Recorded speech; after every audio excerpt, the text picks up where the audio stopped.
Halo Sobat CS, balik lagi sama admin di channel Cerita Seru. Pada video kali ini, kita akan melanjutkan cerita Regress S-Class Adventurers Quest Live. Tapi sebelum kita mulai videonya, jangan lupa untuk subscribe dan nyalain notifikasinya, agar kalian tidak ketinggalan kelanjutan ceritanya. Oke, tanpa basa-basi lagi kita gas ke videonya. Di part kali ini, diperlihatkan dengan kondisi Natsu, di mana detak jantungnya 30% lebih rendah dari biasanya. Tentu kondisi itu membuat dokter merasa sangat khawatir dengan kondisi pasiennya. Apalagi dengan Mas Aki. Dia meminta masuk ke dalam ruangan Natsu, namun sang dokter melarangnya. Dia meminta Mas Aki untuk menunggu di luar saja. Mas Aki pun terus memaksa, sampai akhirnya dokter itu menutup ruangan. Mas Aki pun hanya bisa memasrahkan kondisi Natsu untuk ditangani dokter dan menunggu di luar ruangan. Dengan wajah yang sangat khawatir, dia bergumam. Sial, gejalanya sudah semakin memburuk. Apa job alkemis itu masih belum ada.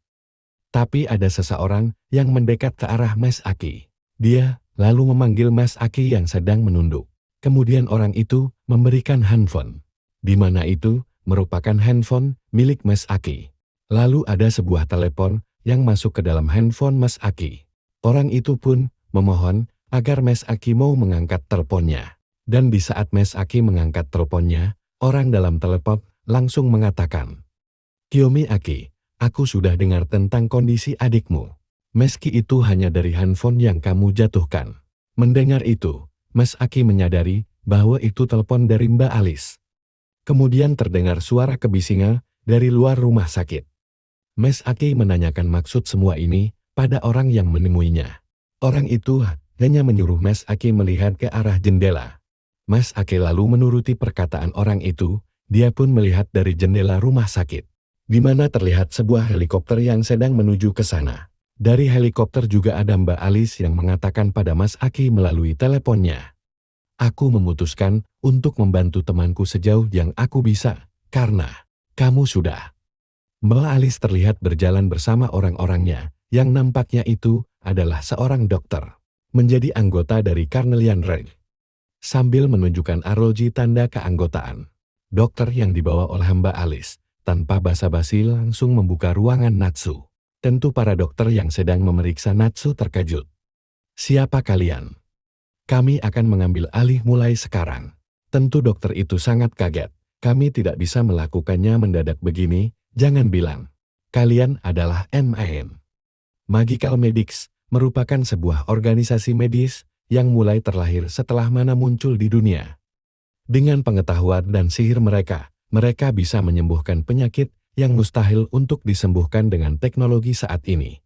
Menyadari siapa yang datang, dokter itu berkata, "Mereka jauh lebih cocok untuk menangani ini. Aku serahkan dia pada kalian." Para dokter panggilan Mbak Alice langsung memulai proses pemeriksaan.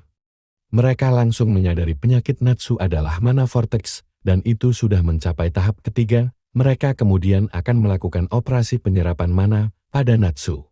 Dokter rumah sakit pun sangat terkejut, karena mereka langsung menyadari penyakit Natsu. Mereka pun segera meninggalkan ruangan. Di luar ruangan pun mereka masih berbisik-bisik. Kenapa orang-orang hebat itu tiba-tiba ada di sini? Sementara Mbak Alice yang melihat Mas Aki masih khawatir, dia mencoba menenangkan Mas Aki dengan berkata, "Kita bisa serahkan dia pada mereka, jadi jangan khawatir." Mas Aki terlihat hanya diam memikirkan kondisi adik kesayangannya. Selang beberapa lama kemudian, terdengar langkah kaki dari para dokter. Mereka pun keluar dari ruangan Natsu. Mas Aki langsung saja menanyakan kondisi adiknya. "Bagaimana keadaan Natsu?" "Kami berhasil menstabilkan kondisinya, dia akan segera membaik." Mas Aki cukup lega mendengar itu, dia kemudian berterima kasih kepada para dokter. Dokter itu juga memberitahu bahwa yang memanggil mereka adalah Mbak Alice. Seharusnya Mas Aki berterima kasih padanya, bukan ke mereka. Tapi dengan senyum mempesona seperti biasanya Mbak Alice mengatakan, "Tidak usah dipikirkan, memang beginilah gayaku." "Itu gayamu ya?" jawab Mas Aki. Mbak Alice kemudian memegang pundak Mas Aki serta berkata, "Iya, itu benar, terlebih lagi, aku tidak bisa meninggalkanmu sendirian." Melihat wajah Mbak Alice yang sangat dekat, tentu membuat Mas Aki wajahnya langsung memerah. Menyadari wajah Mas Aki yang terlihat malu, membuat Mbak Alice tertawa. Wah ternyata kamu bisa membuat ekspresi seperti itu juga. Meski dengan wajah malu, Mas Aki mengakui bahwa dia sangat bersyukur atas bantuan Mbak Alis. Dia juga sangat berterima kasih padanya. Mbak Alis pun membalas itu dengan senyumannya. Setelahnya Mbak Alis mengantarkan para dokter itu pergi. Serta raut wajah Mas Aki yang terlihat memikirkan sesuatu. Dia lalu mendekat ke Mbak Alis. Bisakah kamu membantuku sedikit lagi? Untuk menyelamatkan Natsu, aku mohon. Tentu melihat Mas Aki yang seperti itu, membuat Mbak Alis kaget. Mbak Alis lalu membalas, dapat menjadi bantuan untukmu adalah sebuah kehormatan. Mas Aki lalu memikirkan, Mbak Alis menunjukkan kasih sayangnya dengan tindakan. Ketulusan dan tindakannya adalah dirinya yang sesungguhnya. Mungkin aku perlu mengatakan rahasiaku padanya lebih awal. Aku akan mempercayainya. Mas Aki lalu berkata, aku punya cara untuk menangani mana vortex. Tapi kita perlu skill dari job alchemis. Apa kamu kenal seseorang yang bisa membantu? Mendengar job yang disebutkan Mas Aki membuat Mbak Alis bertanya, job alkemis, aku belum pernah mendengar tentang job itu sebelumnya. Menyadari itu Mas Aki bergumam, sudah aku duga job itu masih belum ditemukan saat ini. Aku harus pergi ke dunia elf. Mbak Alis lalu berkata, skill dari job itu adalah kuncinya benar. Mas Aki pun menjelaskan, sebuah mana stone yang disebut Moon Magic Stone dibuat oleh orang dari job tersebut, dan itu satu-satunya yang bisa menyembuhkan mana vortex. Moon Magic Stone, aku pernah mendengar itu sebelumnya, jadi itu punya kegunaan lain. Mbak Alis pun bergegas pergi. Dan Mas Aki menanyakan, apa Mbak Alis tidak meragukan perkataannya? Yang, aku sudah tahu kalau kau itu pria yang penuh rahasia. Kamu tidak perlu mengungkapkan semuanya padaku. Aku tidak akan mengabaikan temanku. Dengan, aku pernah melihat seseorang yang bisa mengubah struktur mana stone sebelumnya. Mendengar itu Mas Aki sontak langsung tersentak. Aku tidak tahu apa itu skill yang kamu cari atau tidak, tapi bukankah itu layak untuk diselidiki? Tentu Mas Aki langsung memohon pada Mbak Alis untuk membantunya. Aku mengerti. Tapi persiapkan dirimu, orang itu bukan target yang main-main. Kemudian scene pun berganti, memperlihatkan seseorang berkacamata di dalam mobilnya. Orang itu terlihat pergi ke arah gedung Tokyo Central University Hospital. Saat turun dari mobil kita mengetahui namanya adalah Kanzaki Taira, yang bekerja sebagai dokter, kita panggilnya Babangkan aja, biar gampang.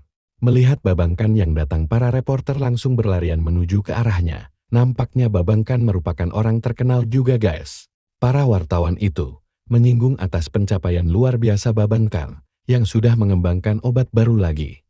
Dengan senyum bangga, Babangkan mengatakan itu tidak terlalu sulit. Mereka lalu menanyakan rahasia Babangkan meraih semua ini. Dengan senyum licik, dia berkata, bisa ku bilang itu semua karena bakat.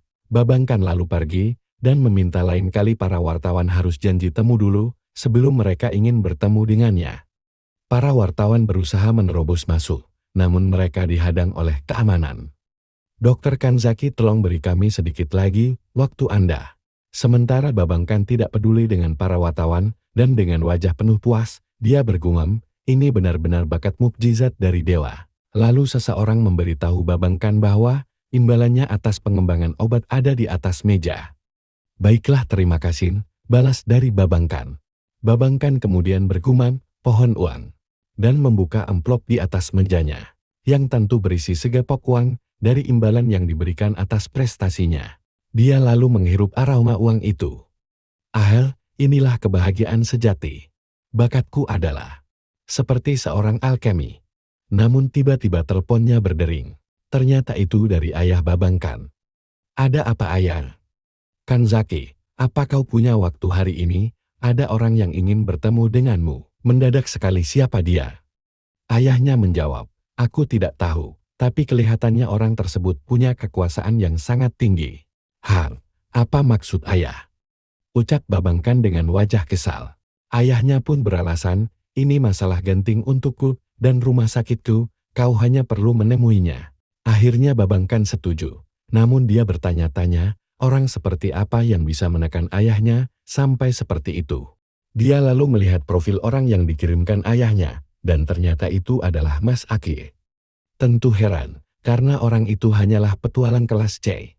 Aku kira orang hebat, ternyata cuman petualang biasa. Setelah beberapa saat, Babangkan diberitahu penjaga bahwa tamunya telah datang. Biarkan dia masuk, balas singkat dari Babangkan. Mas Aki lalu masuk. Terima kasih atas waktu yang kau berikan. Ya, senang bertemu denganmu. Aku Kanzaki Taira.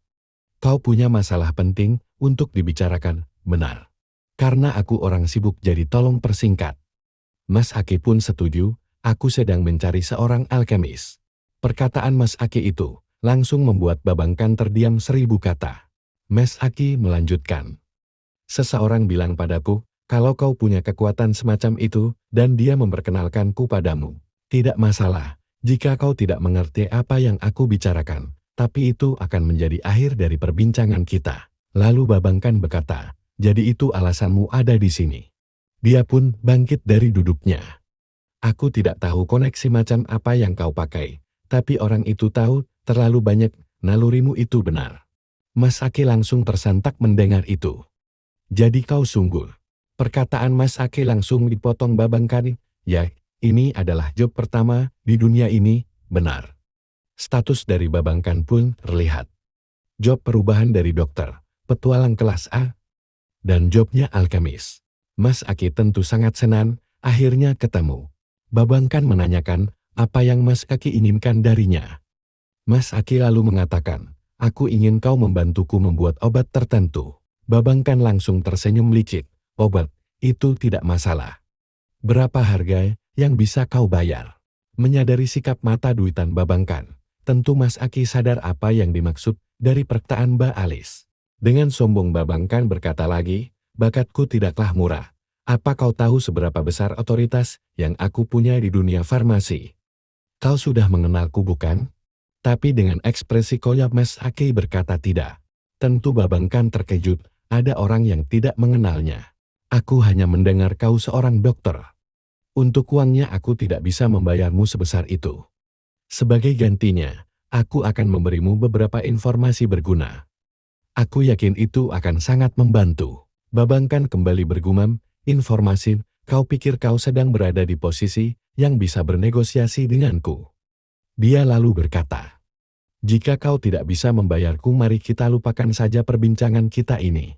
Aku hanya perlu mengancamnya sedikit. Aku memintamu untuk pergi sekarang. Babangkan lalu mengeluarkan sedikit energi di tangan kanannya. Seketika muncul seperti lingkaran energi dahsyat di belakang Mas Aki, yang membuatnya cukup terkejut. Mas Aki kemudian menoleh ke arah belakang. Yang itu hanyalah pengalihan dibuat oleh Babangkan. Dia melesat dan kini berada di belakang Mas Aki untuk menendangnya. Tapi dengan mudahnya tendangan itu ditahan dengan satu tangan oleh Mas Aki. Babangkan sangat terkejut. Bagaimana tidak, tendangan darinya yang kelas A ditahan oleh Mas Aki yang kelas C. Mas Aki kemudian menghempaskan tubuh dari Babangkan dengan sedikit ayunan. Tubuh Babangkan sampai terpelanting dan jatuh di meja kantornya, sampai membuat uang yang berada di sana terbang berhamburan. Apa-apaan kekuatan itu? Apa kau benar-benar kelas C? Terlihat aura mengerikan dari Mas Aki, ditemani oleh uang-uang yang berjatuhan di dekatnya.